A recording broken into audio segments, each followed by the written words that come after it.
Capítulo 1.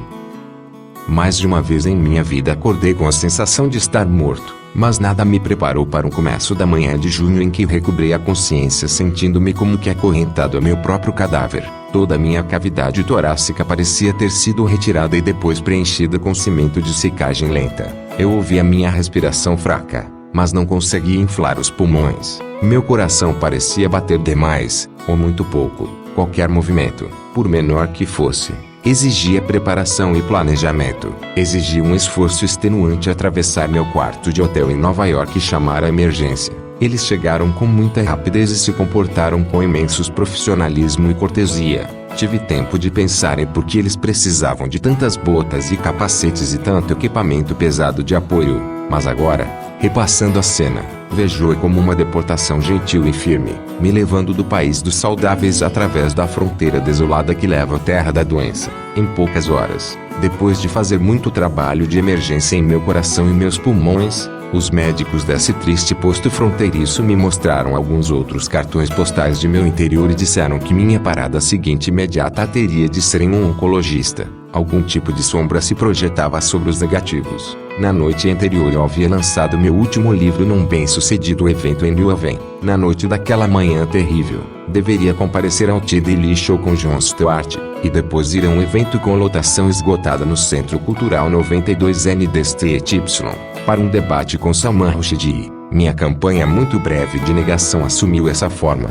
Eu não iria cancelar essas participações, nem decepcionar meus amigos ou perder a oportunidade de vender uma pilha de livros. Consegui dar conta dos dois compromissos sem que ninguém percebesse nada de estranho, embora imediatamente antes de cada um tivesse vomitado com uma extraordinária combinação de precisão, limpeza, violência e profusão. É o que os cidadãos do país dos doentes fazem enquanto ainda se aferram desamparadamente ao antigo domicílio. A nova terra é bastante receptiva, à sua maneira. Todos sorriem, encorajadores, e parece não existir racismo. Prevalece um espírito em geral igualitário, e aqueles que mandam no lugar obviamente chegaram aonde estão por mérito e trabalho duro. Por outro lado, o humor é um tanto pobre e repetitivo.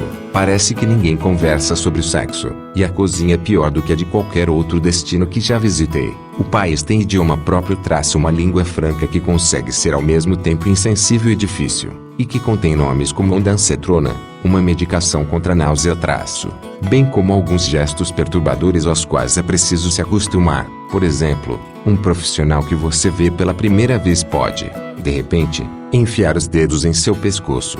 Foi assim que descobri que meu câncer se espalhara para os nódulos linfáticos, e que uma dessas belezinhas deformadas, localizada na minha clavícula direita, era suficientemente grande para ser vista e sentida. Não é nada bom quando seu câncer é apalpável na superfície do corpo, especialmente quando, como naquele estágio, os médicos nem sequer sabem qual é a fonte primária. O carcinoma funciona de forma solerte, de dentro para fora. A detecção e o tratamento costumam funcionar mais lentamente, e às cegas, de fora para dentro. Muitas agulhas foram enfiadas na região da clavícula. Tecido é a questão.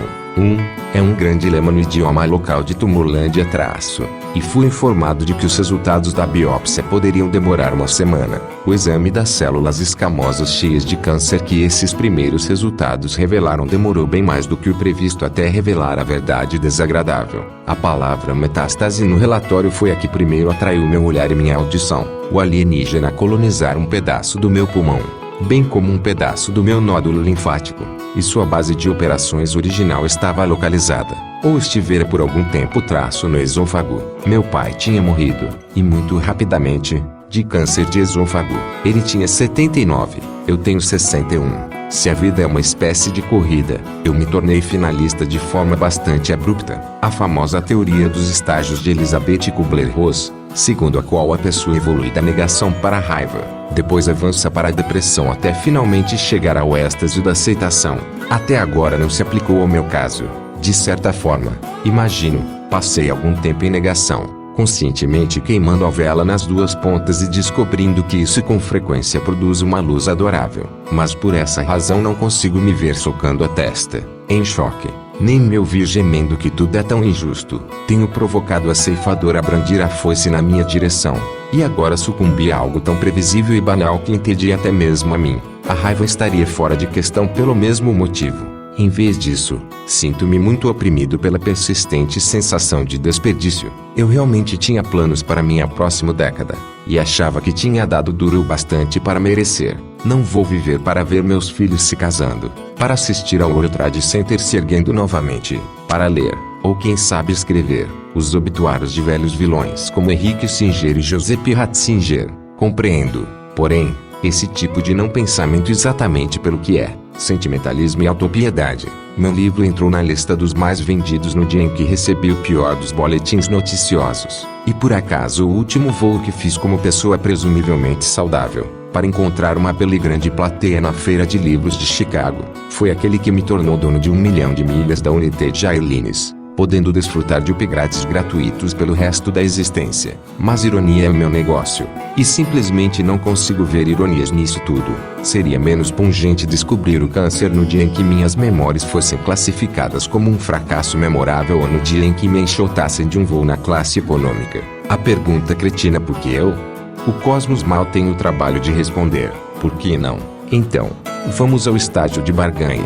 Talvez haja uma lacuna. A barganha da oncologia é que, em troca de pelo menos a chance de mais alguns anos úteis, você concorda em se submeter à quimioterapia e, se tem sorte com ela, a radiação ou mesmo a cirurgia. Então, eis o trato. Você fica mais um pouco por aqui, mas em troca vamos precisar tirar algumas coisas de você. Entre essas coisas podem estar suas papilas gustativas, seu poder de concentração, sua capacidade de digestão e os cabelos de sua cabeça. Essa parece uma troca justa. Infelizmente, isso também envolve confrontar um dos clichês mais atraentes de nossa linguagem. Vocês já o ouviram. As pessoas não têm câncer, elas são apresentadas como estando em luta contra o câncer. Ninguém que o queira bem omite a imagem combativa. Você pode vencer isso. Ela está até mesmo nos obituários dos derrotados pelo câncer. Como se alguém pudesse de alguma forma razoável dizer que eles morreram após uma longa e corajosa luta contra a mortalidade. Você não ouve isso sobre aqueles que sofreram muito tempo de doença cardíaca ou falência renal. Pessoalmente, adoro o imaginário da luta. Algumas vezes, gostaria de sofrer por uma boa causa ou arriscar a vida pelo bem dos outros, em vez de ser apenas um paciente de alto risco.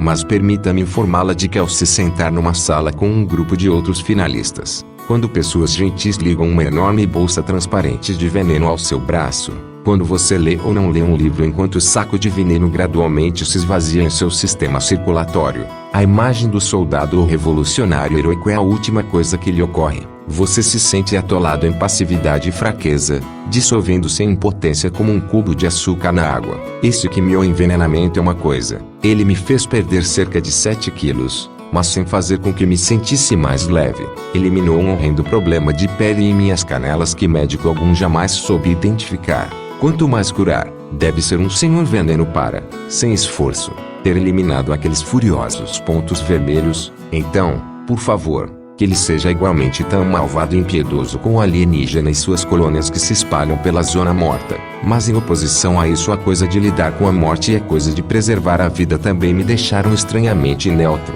Eu tinha me conformado com a perda dos cabelos, que começaram a cair no banho nas primeiras 2 semanas de tratamento e que guardei em um saco plástico para ajudar a encher uma barreira flutuante no Golfo do México.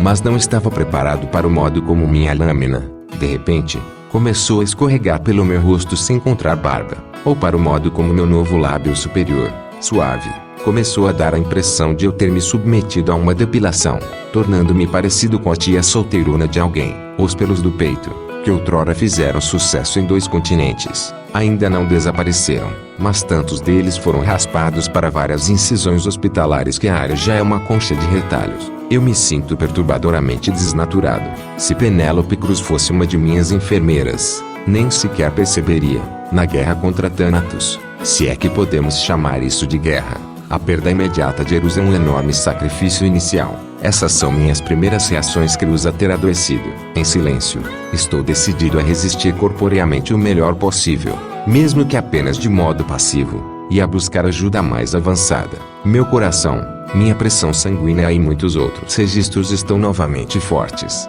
De fato, me ocorre que, se não tivesse uma constituição tão sólida, teria me preocupado antes em levar uma vida mais saudável.